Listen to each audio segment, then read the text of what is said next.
means that he recognized that as long as man continued to be able to communicate and to function this way, that this was only the start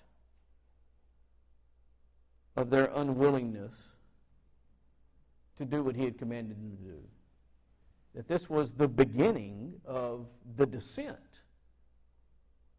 of man to reject God's will.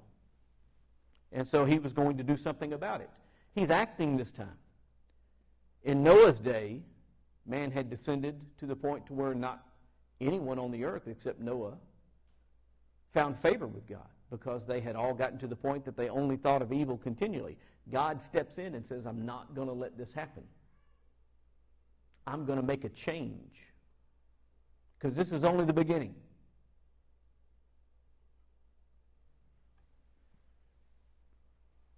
Nothing they propose to do will now be impossible for them. So I'm going to make a change so that they can't do just whatever they want to do. By the way, there is an extremely powerful argument for unity in this story as well. What the people of God can accomplish if we communicate with one another and work well together.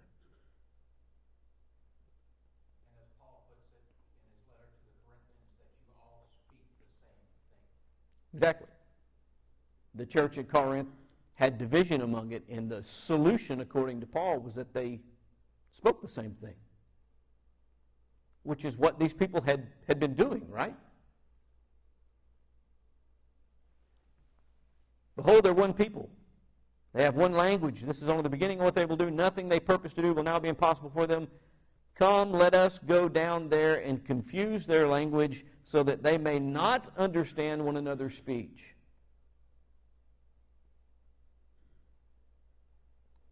So the Lord dispersed them from there over the face of all the earth, and they left off building the city. Now, how did God disperse them? Did the hand of God come out of the heavens and grab people by the nape of the neck and say, no, I'm going to put you on this side of the earth, and I want you over there? Is that what it means when it says that that God dispersed them? No, that's not what it means at all. How did God disperse them? He confused their language. Exactly. That's exactly what happened. That's what we do. Who are we attracted to? People like ourselves. People we can understand. If I walk into a room, let's transplant any one of us to another place on the earth. We get set down in the middle of a room, and it's full of people, but none of them speak our language. And yet we hear one person speaking our language. What do? We go to that person. No one or no thing is going to get in between me and that person. I got to go get to that person so I'm not alone. That's what we do. If we put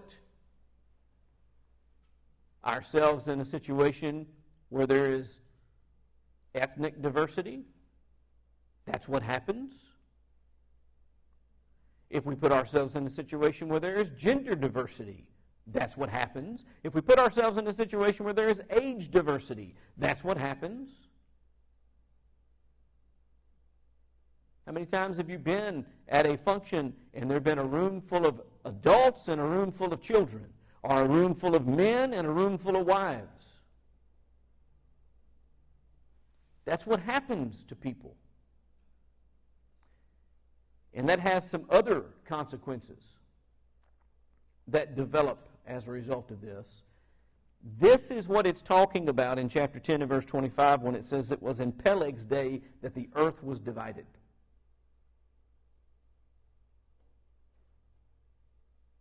The earth there is speaking about the people of the earth, and what we have being created here are what? What do we know? Yes, ma'am.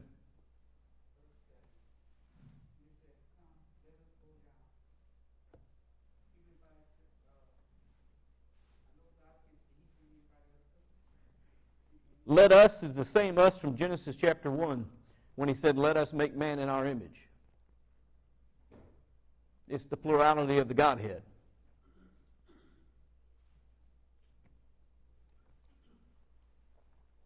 By the way, when he said they are one people, that does not mean there was one person. What does that mean? That they were together. That they had unity.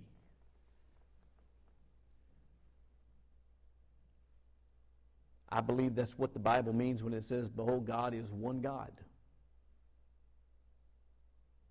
Because in other places when it talks about what God is doing and acting, it is, let us do this. Come, let us go down there and confuse their language so that they may not understand one another's speech. So the Lord dispersed them. This is how God dispersed them, by confusing their languages. Over the face of all the earth, and they left off the building of the city. That doesn't mean that one day they weren't all over the face of the earth and the next day there were people all over the face of the earth. That means the process began at that moment for God's will that man multiply and fill the earth to actually come to fruition.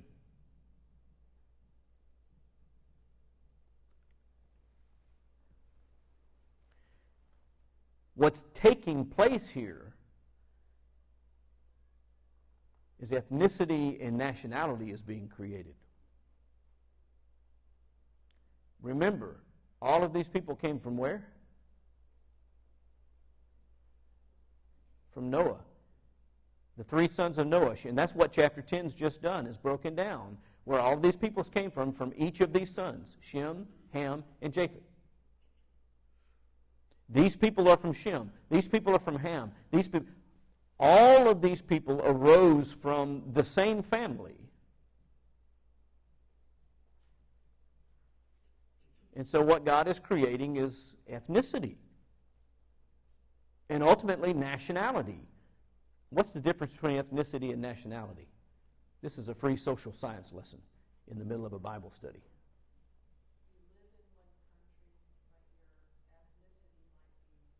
Okay. Ethnicity has to do with genetic association, we'll say it like that. Nationality has to do with political association. Ethnically, I'm a Texan. State-wise, I'm a Louisianian. Is that how you say that?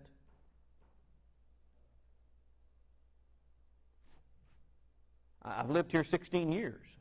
I'm a citizen of the state.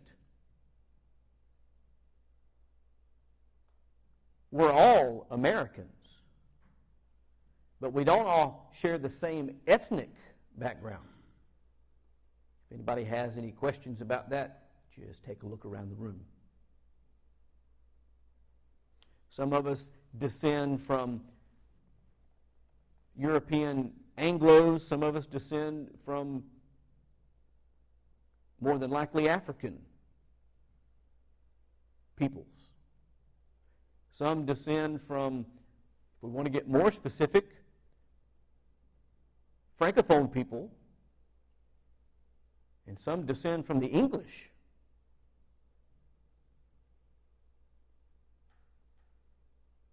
Every once in a while, there's somebody in this room that descends from the Asian peoples. Now, we're all traced back to this one family, so how's there so much ethnic diversity in us?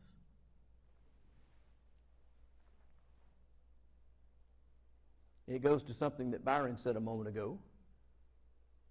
That is, people are attracted to people who are like them. And so I start hanging out with the people who speak the language that I speak. And as I grow and I'm looking for a wife, who do I marry? Someone from that group that I know. And then we have offspring, and then our children grow up and they do the same thing, and then their children grow up and they do the same thing, and eventually there are certain traits that become predominant.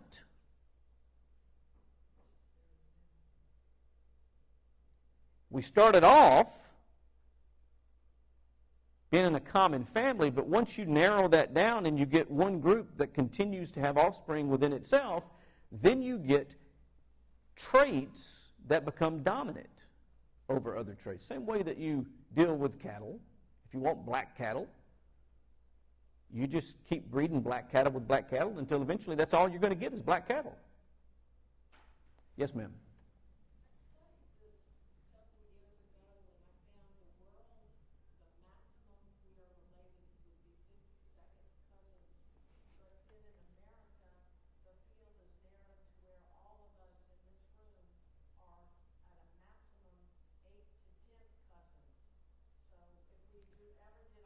Yep. We are. I mean, that's just the bottom line. We are. That's the whole point. We're going to see that a little bit later. But what we're seeing here is where the genesis of this division comes from and why it was introduced. And it was introduced because of sin. It was because man was refusing to do what God asked him to do. It was the way in which God got us to fill the earth. Now, this becomes important later, so just keep this in mind. They also stopped building the city, so it accomplished an immediate purpose as well. That is what led to the dispersion. By the way, that's what people do. In, 1980, I'm going to guess, 83, 84, here in Lafayette? What was the big saying that was going around? The last one out, turn out the lights. Why were people leaving Lafayette? Because the city was not progressing, it was digressing. And so what do people do when the city's not growing? They abandon it. Ask New York City. Some of the other big cities in this country that have not prospered over the last decade. Ask them how many people they're losing. And find that the cities that are growing and building and progressing, you know what's happening to their population? It's increasing because people are coming there. Well, when this city quit being built, there was no reason for people to stay. So they began to migrate again. And that's how God dispersed them all over the face of the earth. These are the generations of Shem. When Shem was 100 years old, well, we won't get into all the next section of genealogy. So we'll stop right there in chapter 11. It's important to realize what was going on at the Tower of Babel. And what we see was going on at the Tower of Babel was that God used language to separate men and to thwart men in their ungodly plans. That to me is got a whole vertical here. And it all comes back to the Word of God. In the beginning, He separated everybody like that because I'm thinking that all of this because they weren't thinking of God at that time. They were thinking of themselves. Exactly. So you come back full circle and you come back to the Word of God where you all are using that language. Okay. It's just like we're talking about that just on different ways and all that. You look at me, you don't know it, but I'm Indian. But where did the Indians come from? They came from Adam and Eve, like all of us. It all comes back to the same circle back to God. I agree. And if I let you go on, we might even get through to the end of my lesson.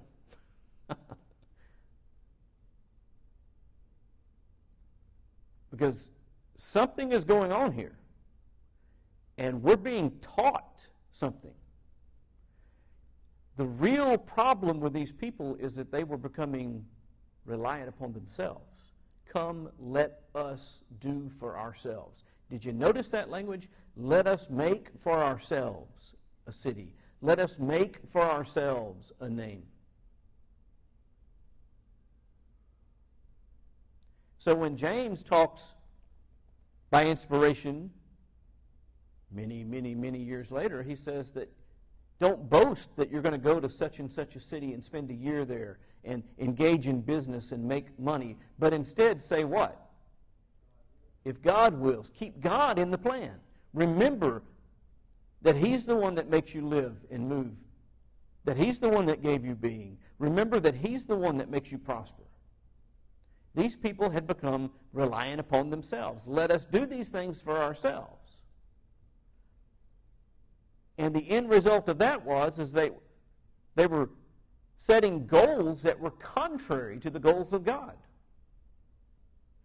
And God used language to thwart them from that end. Because what is the end of the way that seems right to a man? Death. And God doesn't want anyone to perish. So He had to act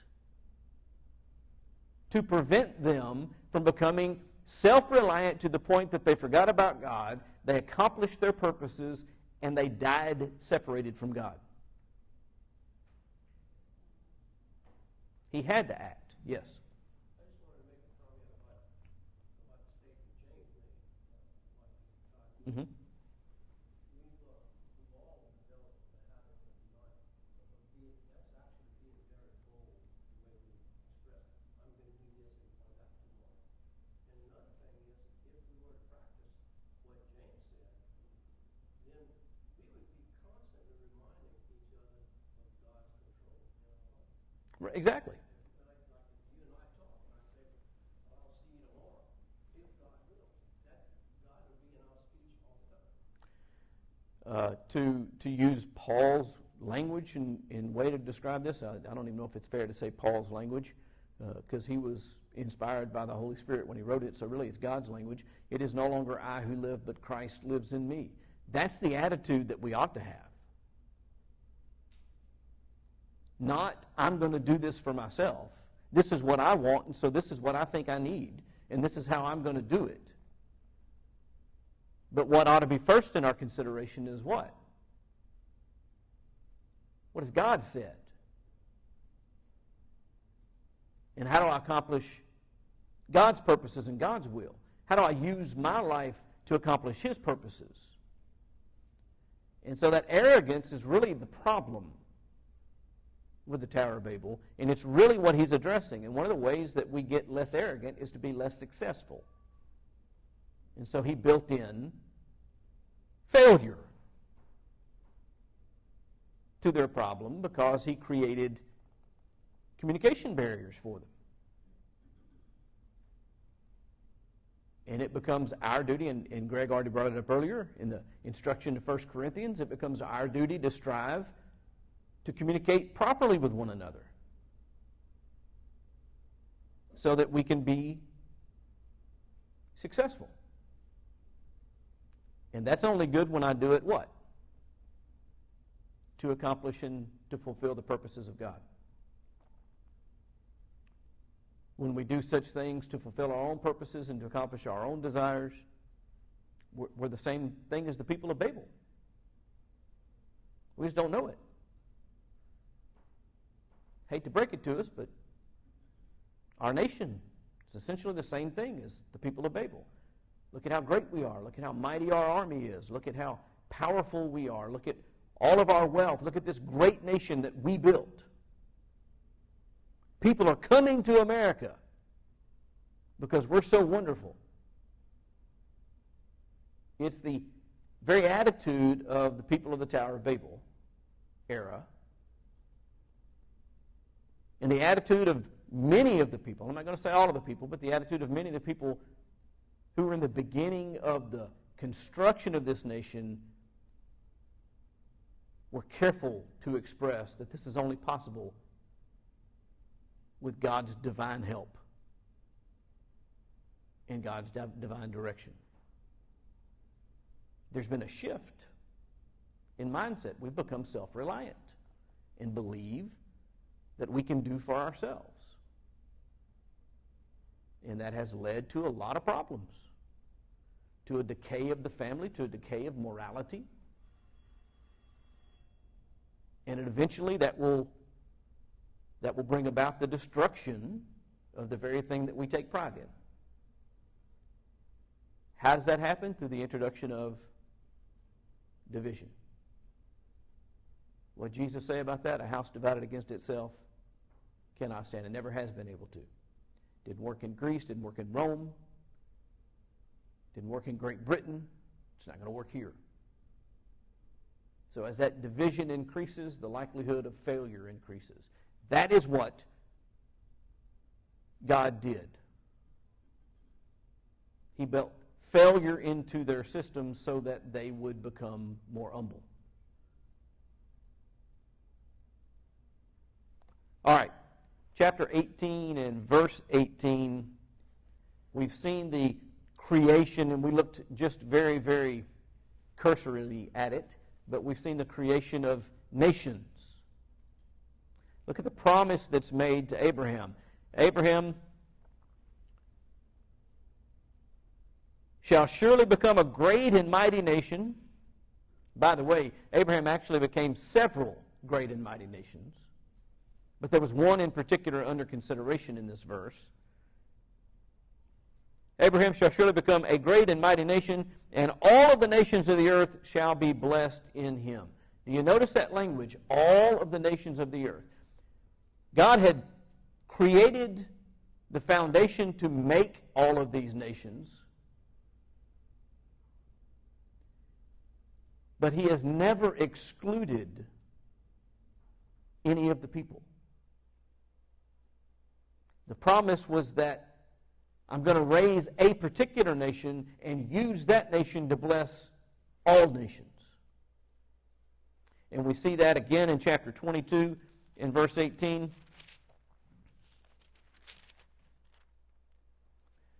In your offspring shall all the nations of the earth be blessed because you have obeyed my voice. Now instead of through a nation that I've arisen from your loins, there's a particular offspring under consideration in this promise.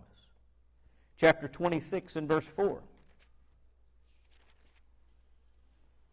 I will multiply your offspring as the stars of heaven, and I will give to your offspring all of these lands, and in your offspring all the nations of the earth shall be blessed. So God created the nations, but his plan was always to preserve peoples from all of them. And that's one of the mistakes that the Jews made. The Jews, because they were the selected nation to bring about this blessing, began to think, what about themselves? That they were better than everyone else. No, God had all the nations in mind from the beginning. They all came from the same family. There's no distinction between us because of nationalities or ethnicity. We all arose from one of the three sons of Noah. Every nation of the earth is a descendant of one of those three sons. And there was a time when they were all together. They had the same language. They spoke the same language. They communicated freely with one another. They stayed together. They began to rebel against God, and so God created some failure for them so that they would remain humble and they would go back to doing what he wanted to be done. And notice, by the way, we didn't read it, but I think in all three of these instances that we read, Genesis 18, chapter 22, and chapter 26, all right after this promise was made, goes right on to say, because Abraham listened to the voice of God. That is what it's always been about, is getting people to listen to the voice of God and do what God commands. Now, we don't have time to go any further, but next week, Lord willing, we're going to start looking at Acts 2. Acts 2 is very important because it is, and I'm going to give you a little bit of a cheat, it is the inverse of what God did in Genesis 11. The complete mirror image of what God did in Genesis 11, he does in Acts 2. And we'll talk about that and what that means next time, Lord willing.